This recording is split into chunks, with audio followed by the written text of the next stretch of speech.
Welcome to iPadel podcast, guys. Tonight we got a special guest. We're talking with iPadel enthusiast, intermediate tournament finalist, Chen. How's it going? Oh, very good. Thanks for having me, gentlemen. Very excited to be here following the likes of, Australia #1. I'm surprised you invited me, given, my ranking's probably a few digits much longer than that, but very excited to be here, guys. You are very welcome, Chen. As you know, it's all about paddle. You're an amazing paddle player. We love to see you in the club, and we love to hear your story. Yeah, thank you. Where do we start then? So let's start gently until Kristian is going to give you a little bit of hard time because he's the hardest. I'm the gentle.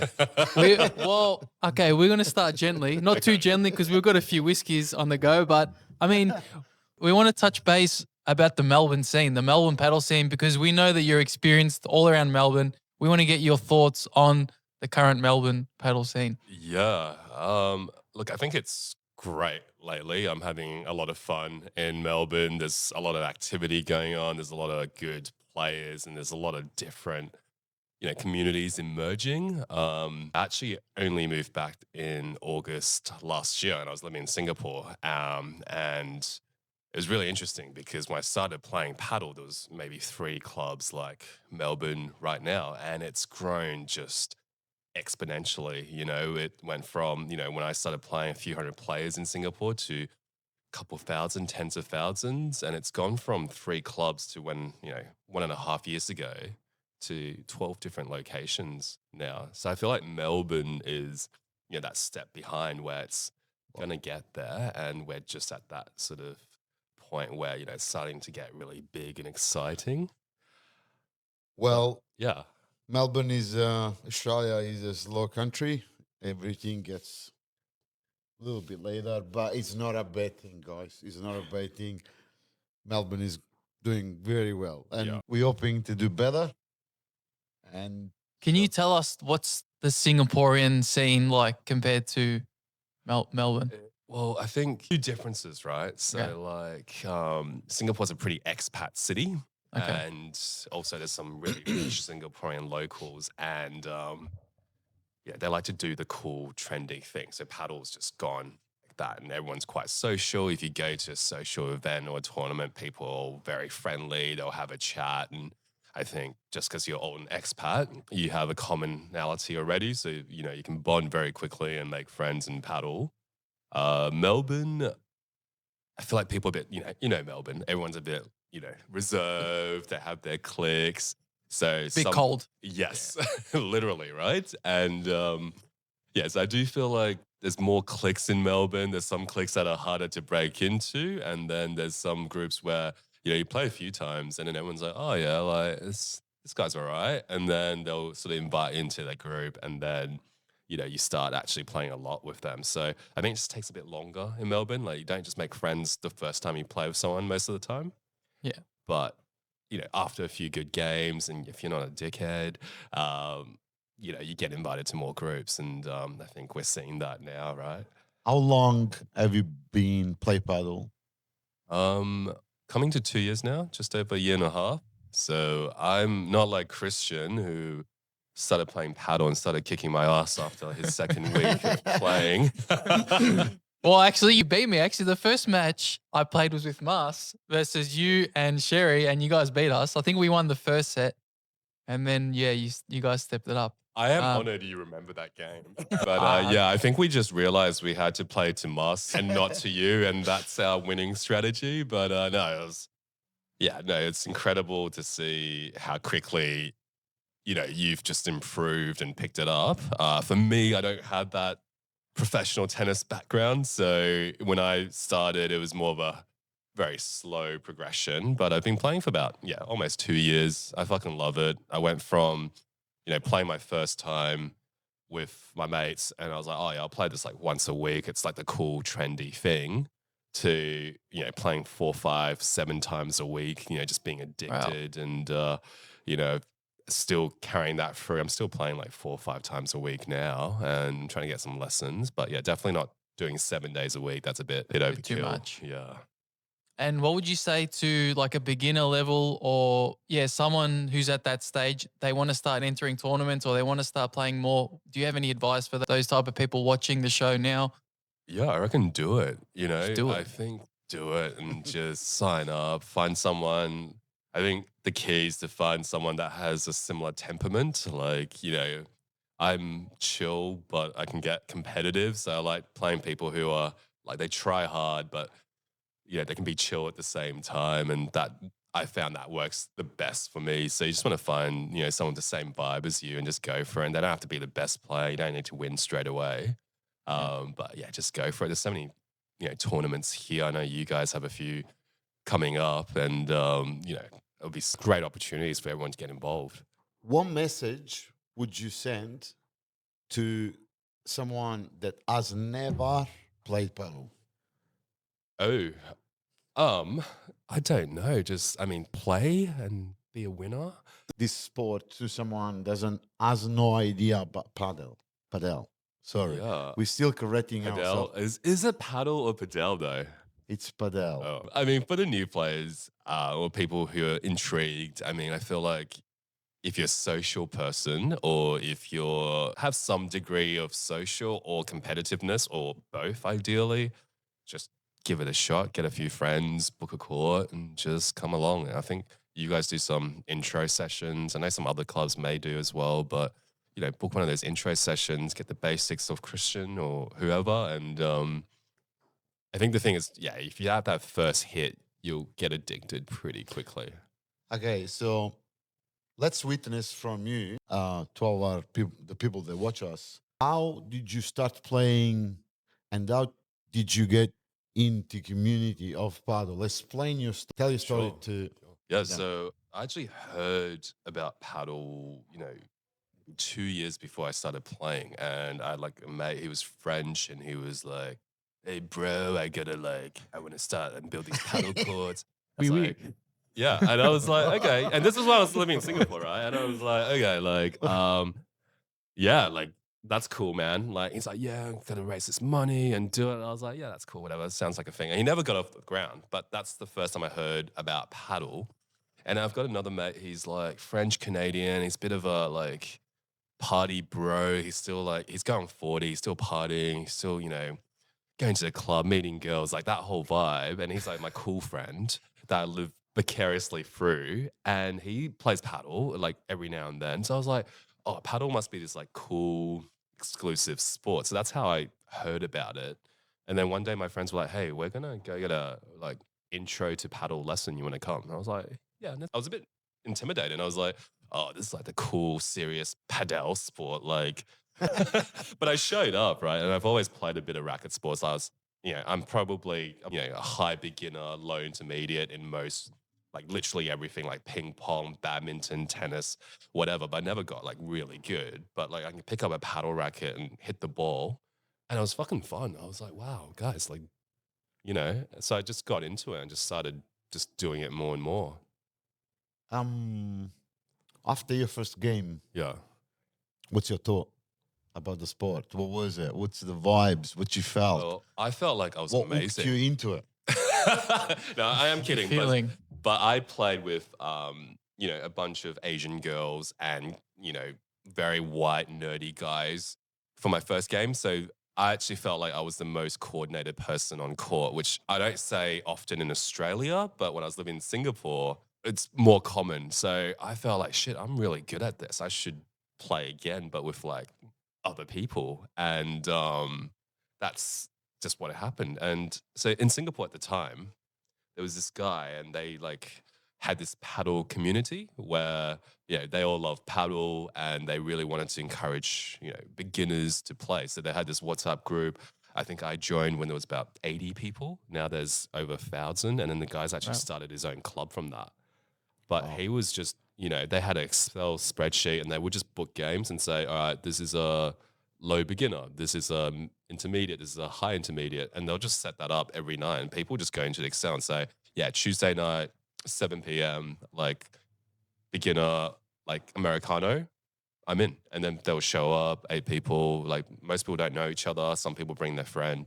And so I think that was what was really good in Singapore. Like people were happy to just show up with a bunch of randoms and play. And start Yeah. Yeah, join the community. that's a Yes. really good Well, thing. that's the power of paddle, guys. So it's very important to do social at the start, to join the community, um, and to start understand how to play paddle. If you are at the beginning of your journey, Now, I'm sorry, I'm going to have to be the bearer of bad news, but paddle is not all about having, a good time. I mean, it is. You have some good times, but what has been your pain points as a player in clubs? Yeah, what Oh, that's a tough one. I mean, if you were to own a club, what would you build into it or what would you improve upon? I think it's about the community right now. And it's hard to say whether it's a Melbourne thing where it's just harder to build that, community around your paddle game.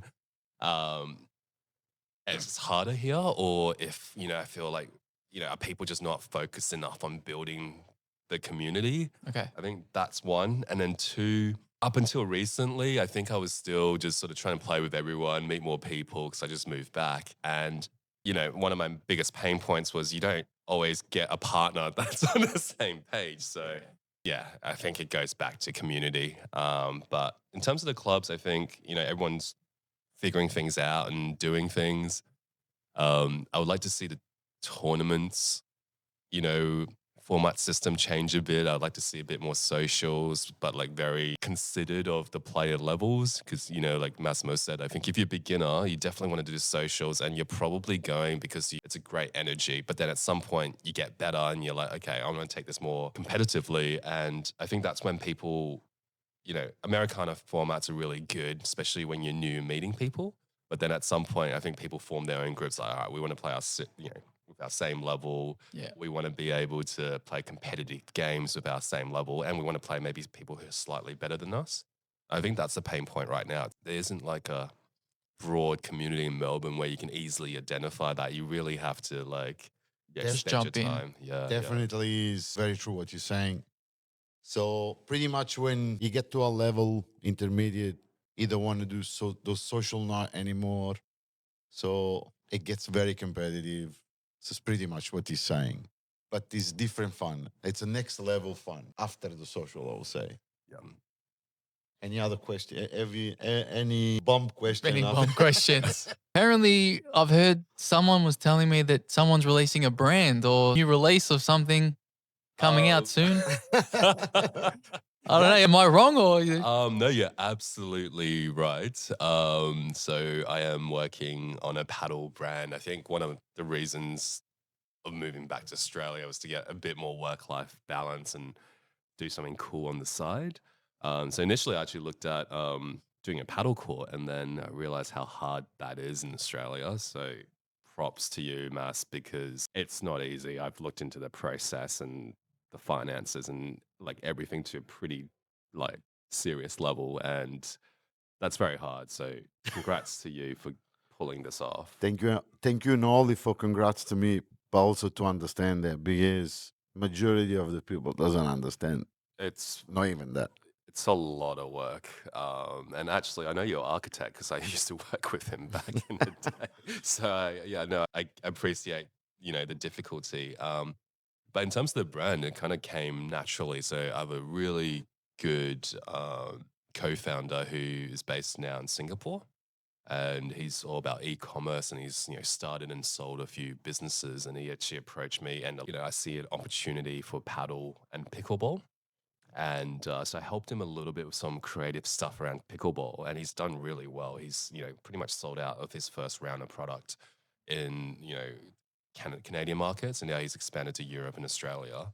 Wow. And so I've gone in with him and said, okay, like if you help with the e-commerce logistics, I'll set up everything about the brand from product design to branding, like etc. So we're working on something, and I think by the end of the year, we're just gonna release one racket, just as a proof of concept. But we'll have that first racket, and we'll be public with our brand. So maybe we can do A presentation. I was thinking like a tournament kickoff, launch party, something. We'll have to think about the details, Mass. Can you say the brand yet or not?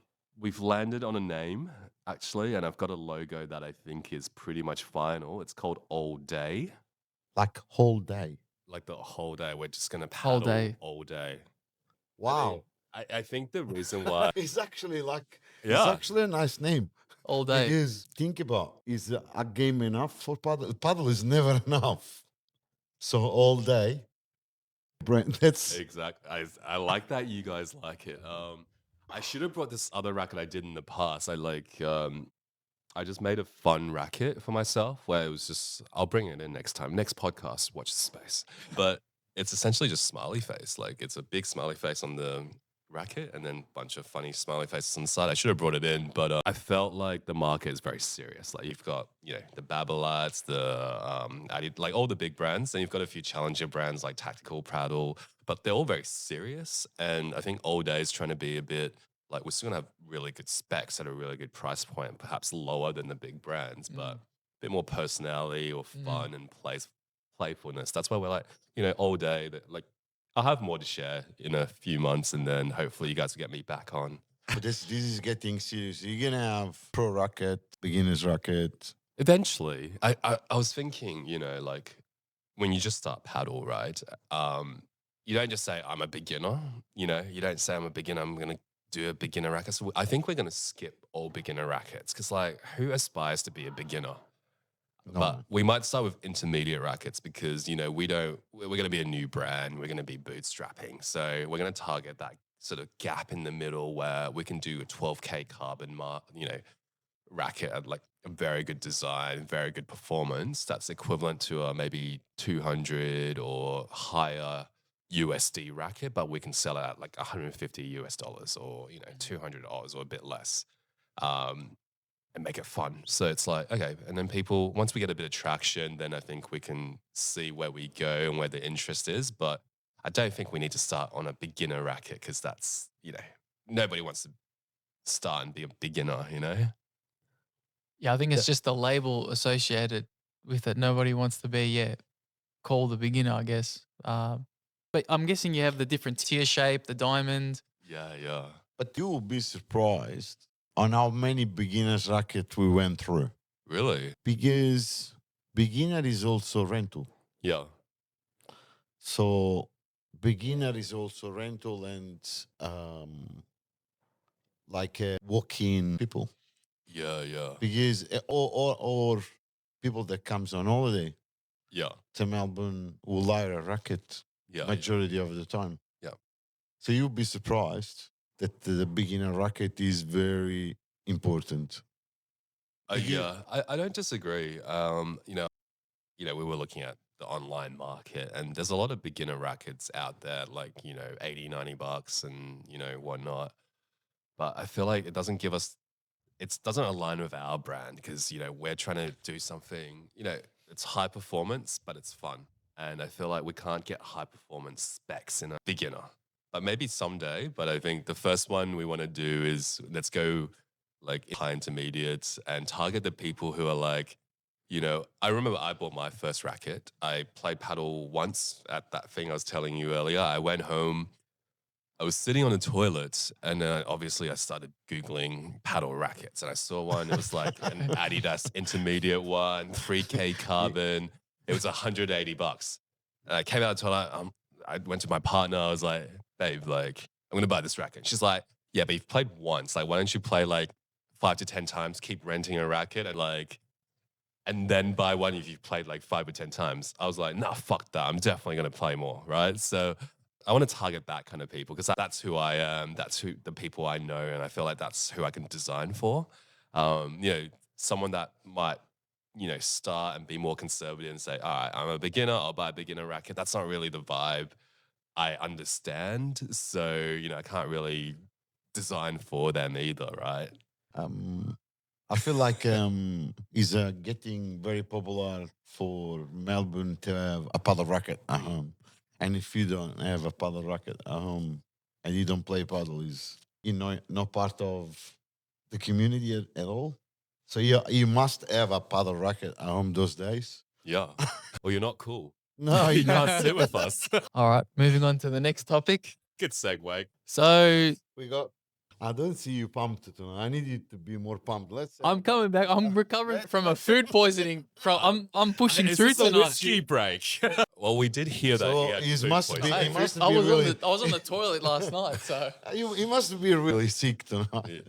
Didn't sleep well. Thank you for coming. I really appreciate it. You know, I messaged him earlier and I said, "How you feeling? I'm not the best, but I'll still come tonight."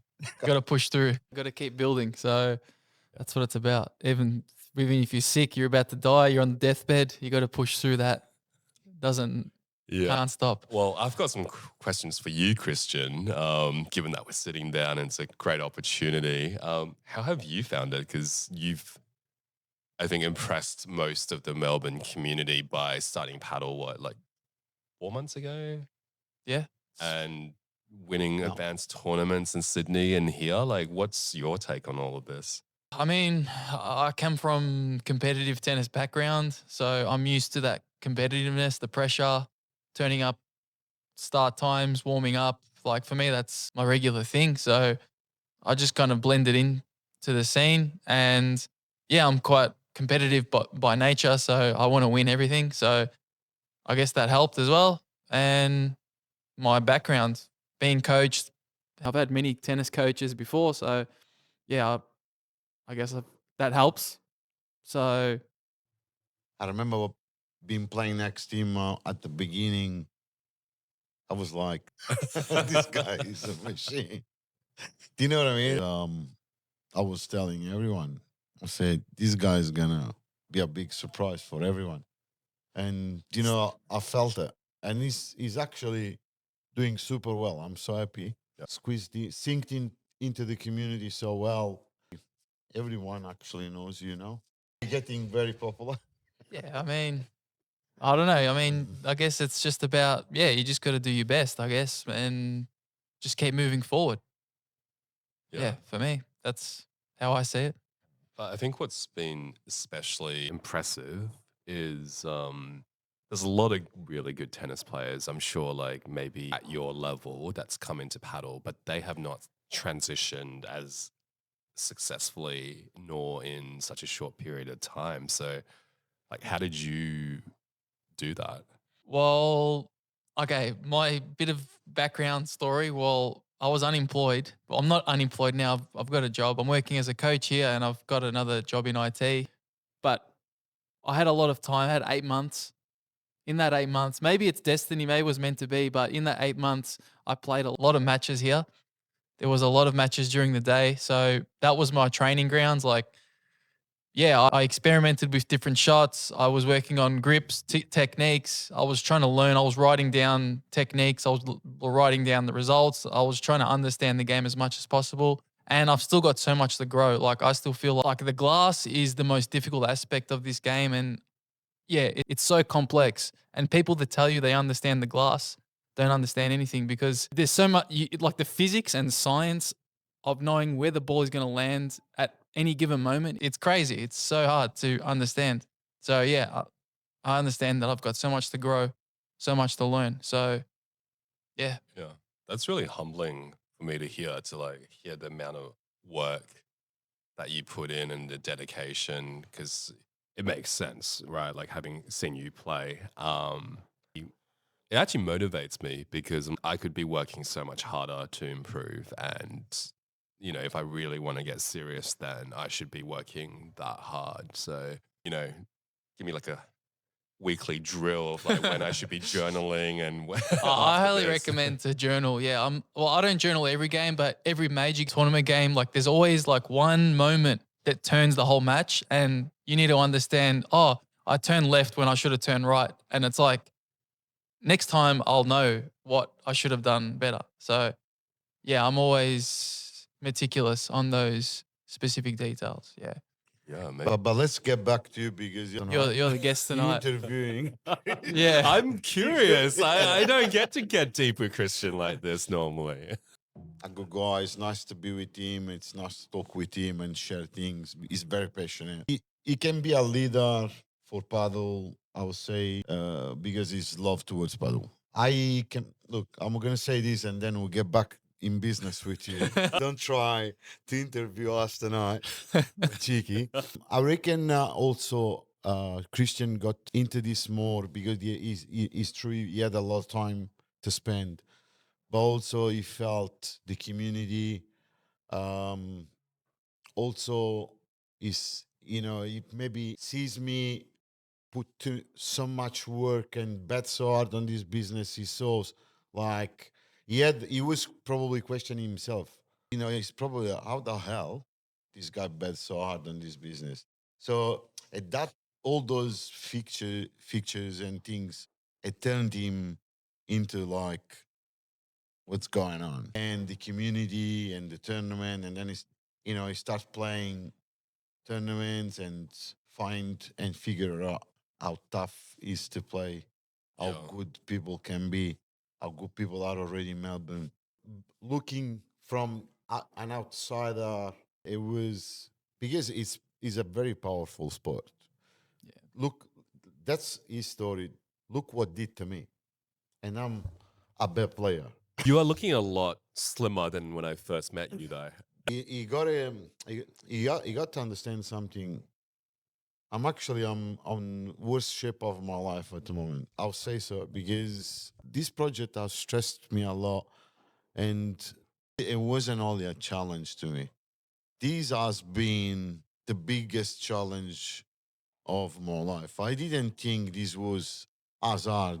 When people say, "Oh, I'm gonna open a club," and I get like deep inside me, I'm like terrified.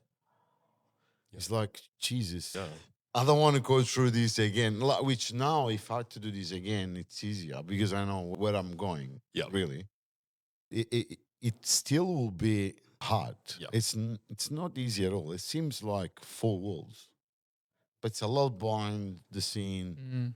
It's if someone has never done, but has the dream of say, "Oh, I'm going to open a club," without no knowledge of what he's doing in construction. I can say I got to the end into this project probably just because I was in the construction industry and I could manage majority of the tasks, the scope of works. That's very helpful. That one helped me a lot.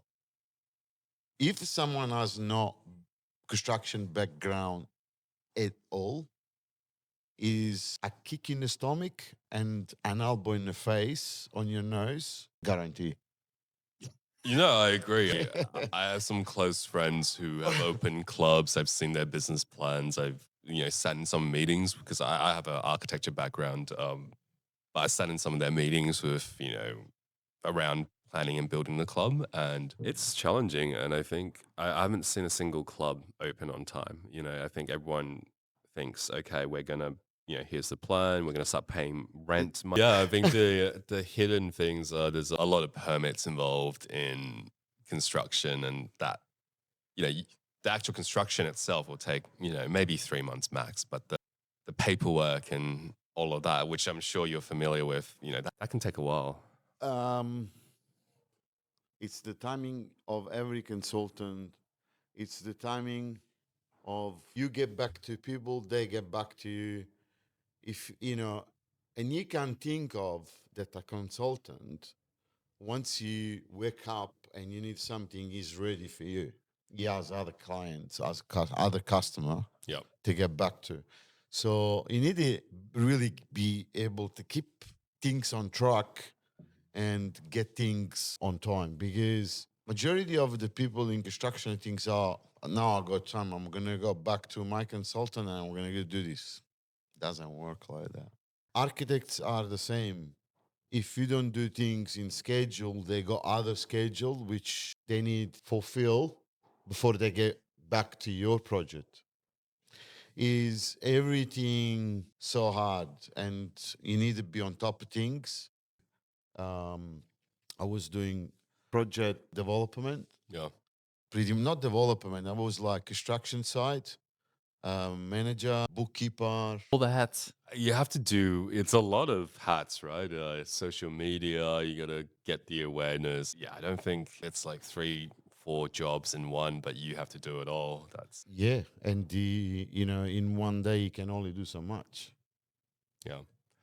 I think the only way someone can have an easy way to build a club is like if they do it at scale. So if there's someone famous or they have a bunch of money to say, all right, I'm going to hire those 4 people and do it and do 5 clubs at once.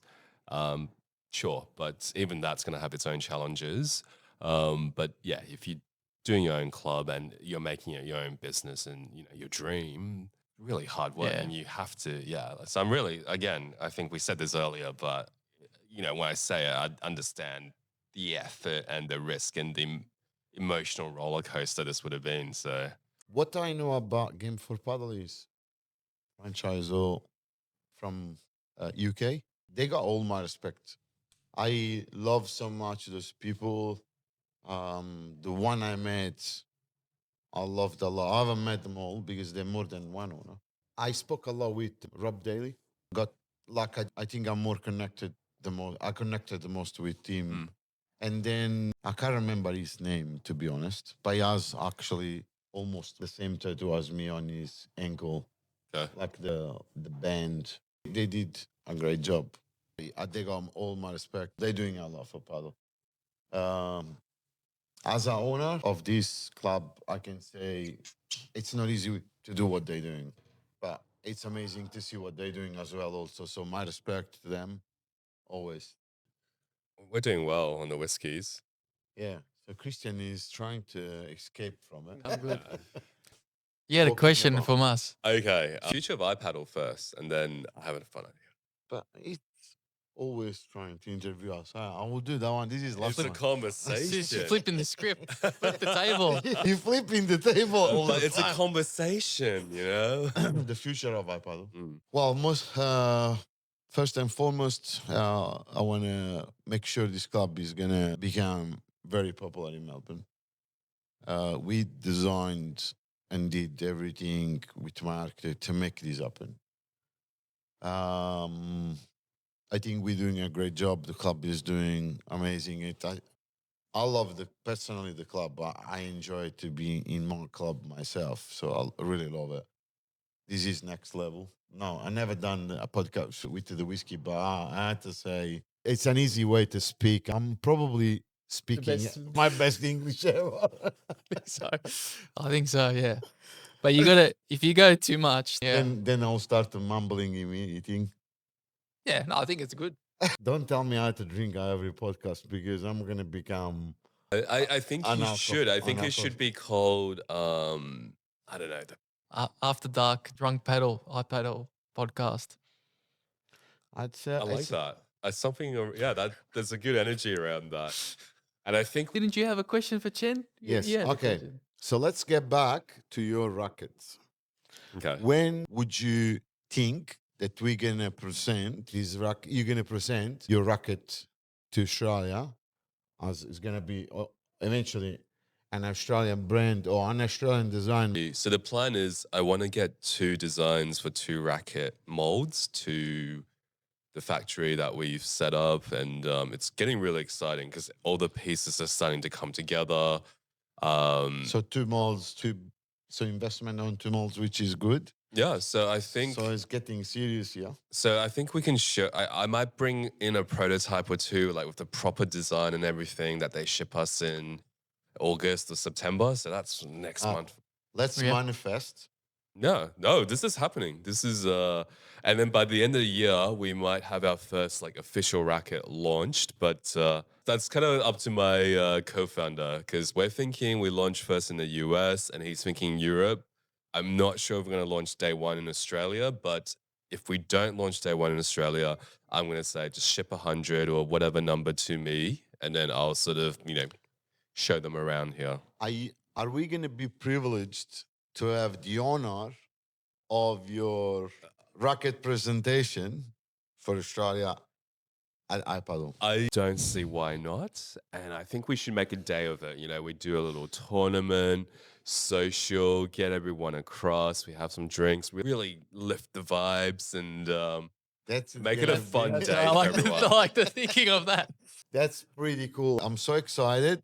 Thank you so much, Chen, for give us this privilege. We're privileged. So iPadel privilege for with Chen. Yeah.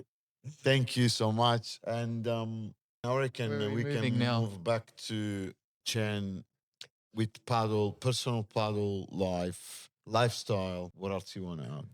I've got one question. Do you think when you're playing with your paddle partner, do you think it's good that if you give them coaching or no coaching on the court? No. And I think I've learned this the hard way. You know what's interesting? Like you're on a match, it's hard to gauge who's making more mistakes unless you watch the video in a replay. And, I think if you were to give live coaching, I just never think it's constructive because there's two situation. One is your partner currently thinks that they're the one playing shit.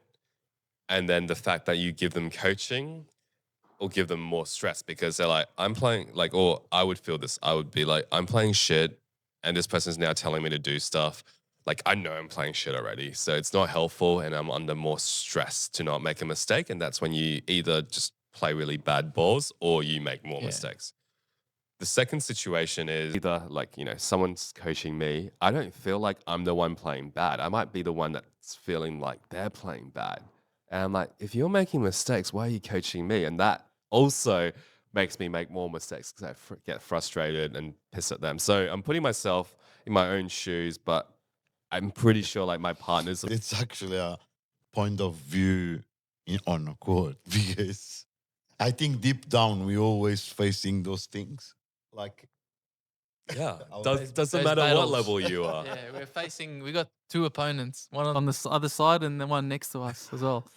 It's yes, usually the one that's Inside. and the one next to us. But I mean, to add an extra detail to that, I think what I've found has been successful is instead of coaching each other, it's trying to get us to focus on what we need to do. So, you know, I try to strategically time things. It depends on the partner, and like you got to gauge their vibe and how pissed off they are at the time. If they're frustrated or if you're frustrated, but I feel like between sets is usually a good time. Like, let's say you lose. I've come back from losing the first set so many times now. I almost feel like when I lose the first set, I'm just like, yeah, whatever. Like, we're definitely winning this match.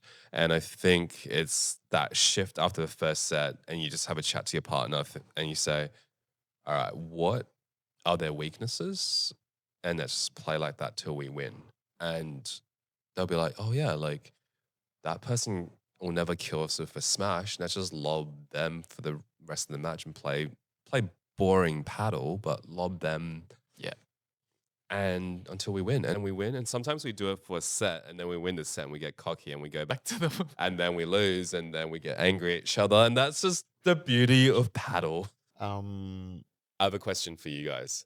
We see each other so much and, we're always on the paddle courts and, people in Melbourne move around the different courts. But who is when you think, wow, this guy plays a lot, who is the person that comes to mind when that, and you can't say me, you have to say someone else. in the club. Or just anyway, you think, wow, this guy plays a lot of paddle. He's always playing. Are you asking me or are you asking? And we're all going to give an answer.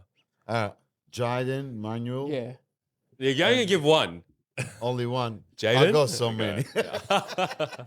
Yeah, first thing that came to mind was Manu. If you're watching Manu, shout out to him.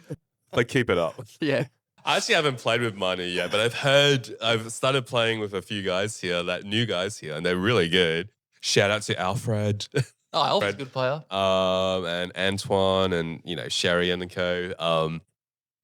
JV is my number one. I met the guy. He's super positive. I met him end of last year. JV plays everywhere. I know. Came for paddle, Nordic paddle. He But does the two. he's everywhere. Every weekend. Like, I'll get a game He's- for paddle, I'll play a game, I'll see JV. And then the next day I'm here, I'll see JV. So I'm like, man, like, this guy's awesome, Like, he fucking No, loves it. I JV love is- that he loves it. JB is number one. Maybe your next guest. Actually, Mm. We can. it would be good to ask him all those questions. Yeah. Because he's actually an amazing guy, and we know he's playing everywhere. All right, I'd guys. say you got good test. So It's not bad. So, yeah, it's not as strong. my It's partner better. bought it. I stole it off her. Shout out to Flora, who lets me play paddle all the time. I'm gonna give you 10 rapid questions. You gotta Okay. answer quickly. Okay. You got less than 1 second to answer each question. Well, I'm good at that. What's your favorite shot? A slow Bahada to the left side where the guy's in the middle and he's like, fuck. Who is your favorite partner? Who's my favorite partner? Oh, shit. I want to say Christian, but he never wants to play with. So. We had a match tonight, but Oh, we wanted to, but we'll get one soon. We'll get one. Shout out to Gregor. He's serving me well. Him and I are playing well together. We're going to Bali all together, 4 of us, all lads trip, and we'll see how we mix the teams up there. What's your favorite racket? Ooh, well, because my racket hasn't been Of course. announced, and You can't say yours yet. It's not out. yeah, I can't say you because that'd be too obviously biased, you know. So the racket I'm using. Nobody knows it. It's called Excalion. It's this like carbon niche brand. Their website was only Spanish until like 2 weeks ago, but they do some nice things. So, you know, I'll link down here. commission. Your favorite balls? The ones you guys sell are actually pretty good. The bull paddle ones are really nice. The pro or the gold? I actually don't know. I think both are fine. I hate the freaking, but better not say which ones I hate. I like the Wilsons. Yeah. You can say Actually, it. I just bought 2 things off Amazon, free shipping, Amazon Prime. I like the RS ones, and I think that's it. And the Adidas ones are pretty good when I used to play with them in Singapore, but you don't see them here really. Yeah, Adidas have got a good review. Yeah. Coffee or tea? Coffee, Public transport or your own transport? definitely my own transport. Definitely in Melbourne, like no question. What's your favorite kitchen? Obviously, restaurant downstairs. Just the restaurant. What's your favorite sport? Well, Padel. Last question. What's your favorite color? Oh, blue. Hey, wow. That was not intentional. It actually is blue, and I know the club is blue. Favorite? What is your favorite color? Is it blue as well? No, can you tell? I would have guessed blue. Now you get another 10 questions forward from me. I got 10 questions. All right. Oh shit. I mean, most of the questions I ask, you've already asked. Favorite alcoholic beverage. Ooh, fuck. Wine nowadays. I would have said something very different 6 months ago, but I've Okay. really just been on the wines since coming back. Okay. White or red? I've been leaning white lately. What? A little Chardonnay, a little buttery Chardonnay. All right. Majority of the sport people drinks white wine or champagne because less calorie. Just to let you know, Okay. for your information. A health tip. Are you a day person or night person? I'll get up anytime to play paddle. Okay. Kristian, Okay. who is Spot. your favorite player that often plays at iPadel? I can give you, okay, my favorite player, professional player, is Chingotto. But are you saying here or are you saying anywhere? No, actually, that's good. Chingotto, yeah. That's a surprise. I wouldn't have guessed that for you, but I like that for you as well. What's Yeah, favorite player in Australia? I don't really have a favorite player in Australia. I don't know. I'll shout out to my coach, Ignacio. It's Spanish, but he's here. So Definitely Tim Brown. Love you, mate. See you soon. I'm a fan of Tim Brown. He brings the energy. I mean, you can't not love him for his energy. Nice. Right. He's My good. favorite Tim Brown moment was because I used to live in Singapore, and there's this thing in Asia called not the APT in Australia, but AAPT, Asia Pacific Paddle Tour or something. APPT. APPT. Oh, okay, sorry. We Yeah. had the chance actually Mm, to watch that tournament in iPadel. yeah. It just is. They make it very hard. Australia is a very new country, so old countries, it's easy going to do those things that way because they'll find the way to do it. No, I get what you're saying. Like the APBT, they have some pretty. I'm not surprised. It's not appealing, yeah, because you don't have the same support as Asia. Because in Asia, lifestyle and things and mentality is very different. In this country, it can get to there. It's not there yet. I would say for us, it needs a lot. It needs like 3-4 years to do that.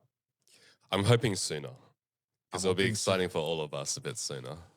Look, I'm doing, you have no idea. You don't know me deep down, but I'm doing so much work behind the scene that no one can see it and no one knows. But I don't sleep. Lately, I'm actually going to Europe. I'm leaving this Sunday to switch off about 2 weeks into this because it has been 2 years non stop, and I just feel that I can't concentrate anymore. I don't switch on. I'm getting lazy. I do things slowly. You need to play paddle. Yeah, I can feel do like it. I haven't seen you on court for a while. You haven't been on the No, court. to be honest, I need when I get back. First thing, I'm gonna get to training down there, and when I need get back on the court with you before I have another game. I First want to thing is issue you guys a challenge. You need to train Massimo so he's 2.5 by the end of the year. Well, I've got a level certification. I'm certified as a level coach, so I can actually I can you can't- improve you the can't level. yeah, but you can't unfairly tweak it. You No, no, gotta train him and let him. Let's ask you, what's your goal for the end of the year? Oh, I don't know. I feel like in terms of platonic level. No. What's your goal in life for end of the year? Oh, I was well, showing going live. the presentation there's a of- couple of things. So I want to get the paddle brand up. I want to get like a really nice product. which is very exciting. So And keep then- following us because this racket will be presented at iPadel. We're not sure when. global debut. And then my partner wants to explore having children. It's exciting. And then, yeah, I mean, otherwise, just that's it, really. I feel like if I get those two things done and, the day work goes well and everything else goes well, we're playing paddle, we're happy. What else could go wrong? My last goal is to be back on this podcast before the end of the year. Would you consider? That's a long pause from you guys. You're like, yeah, we're not having him back again. Would you ever open a paddle club? If you asked me 6 months ago, I would say fuck yeah. Nowadays, it depends. I think I wouldn't force myself to open a paddle club because now I understand how difficult it is to do in Australia. But I think if the right things, like when I left Singapore, like a lot of the people I play paddle with, I was telling them like, yeah, man, I'm going to go back and open a paddle club. I think I could have raised 1.5 mil like that, which I probably still can, but that's not the hard part. Like getting the funding and getting all of that is actually not the difficult part here. I think there's a lot of real estate considerations, a lot of council considerations, and a lot of process you'd have to go through if you wanted to do it really in a Can I economic say way. you something? At the time, it seems easy, but I'm gonna share what happened to me. Night on the meeting nights, everyone is an investor. In the morning, Mhm. if you go around, you can't find anyone. I agree. I'm not sure if Yeah. it makes sense. It does. Yeah. No, I agree. It's until We're all people dreamers. actually sign the thing and give Yeah. you the cash. Everyone thinks it's a great idea and they're open to it. Which Yeah. I lost about 6 months on meetings. Yep. I did lose 6 months of my life. No one knows this. This is like an exclusive news. I lost 6 months of my life on meetings with investors. Majority of the people was trying to correct my idea, which is fair enough. Yeah. My question was, what do you want to do in life? Do you want to run a club from 7 in the morning to midnight?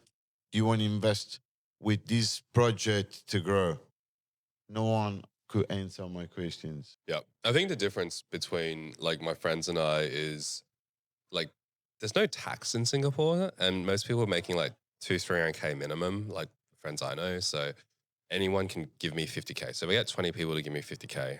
got a meal. If you got those mates, keep them very nicely with you because they're not mate. They're more than mates. Yeah. Because Some of them are acquaintances, but they're like, I think sometimes it's easier to get money off the acquaintances than your close friends. We probably should cut this whole bit from the. can I say something? At the end, deep down, we didn't say such a bad thing. I reckon we've been such as honest to say what is really is getting through that. Yeah, I agree. I think it's great to have this conversation with you both, and it's great to be here and be able to talk about myself. I think I'm ready to wrap up. I've Yeah. got no more. Yeah. How do you want to wrap it up? Okay, that's the famous iPadel podcast question. 5 tips for Let's have a shot of whiskey. 5 tips by Chen. All right. I'm pouring your whiskey as we do this. Okay, so Tip number 1. Tip number 1: deep and slow. Deep and slow. What that Deep mean? and slow. Deep and slow. Is Well, it a get porno down. or is this a bloody paddle? Are we playing paddle or is this what are we talking about? Yeah. Honestly, I know it sounded sexual, but I've been saying that to every partner I've been playing with recently. I'm like, man, Deep and just slow. deep and slow. Because when Right. we are Jeez. attacking, I've never heard that tactic, but I'm going to start using it now. but yeah, when legitimately, when you're attacking, you want to just hit the winner. But actually, what puts them under the most pressure is if you do it deep and slow, maybe a bit of slice as well. Puts them under a lot of pressure. They usually make a mistake if you do 3 in a row. Like deep and slow. Short and fast. That's not really my style. That might be your style, Chris. How did you know? All right, now we're cutting that part out. Tip number 2, I think, I'm giving tips to people my level and below, so this probably doesn't apply to some people. But play every point like a setup. You're setting up for the shot that you do a winner on. And usually they probably make a mistake before you need to hit a winner. Yeah. That's Deep and slow and plan ahead your shot. They're really good. They're too good. Setup shot. That's all the 2 tips you need to know. No, you need. We got Another 3 are don't rush. well, accept that. Number 4, pick a partner you like if you can. If you're new, obviously play with everyone, make friends, make a shitload of friends, and then pick your favorites once you have enough friends. Number 5, last one. Number 5, get coaching, I think. In Singapore, coaching lesson would be like $250 Australian dollars an hour. So a one-on-one coaching, lesson is very exuberant. So people go travel to, Bali and whatever, get lessons there. In Australia, I think it's very reasonable. The academy is like $40 a lesson. I know the ones you're doing sound great. I actually really like what you've done, Kristian, around really. It's about really some of the things I said, right? It's like not rushing, not trying to go for that winner and all of that. So get some lessons with Kristian, number 5. That was all from my Padel That's it. podcast episode number 5. We're missing out the count. I think it's 5. If it's 6, he guessed. Doesn't matter. Thank you, guys. Thank you, Chen, for coming to iPadel podcast. It was a pleasure to have you tonight. Thank you for having me. It was a pleasure to drink your whiskey. Actually, a really good night. Please, guys, click the button below, follow. Doesn't cost anything. It will help us to support iPadel podcast. Thank you so much. Good night. See you to the next episode. Oh, what a great wrap up, guy. That was beautiful.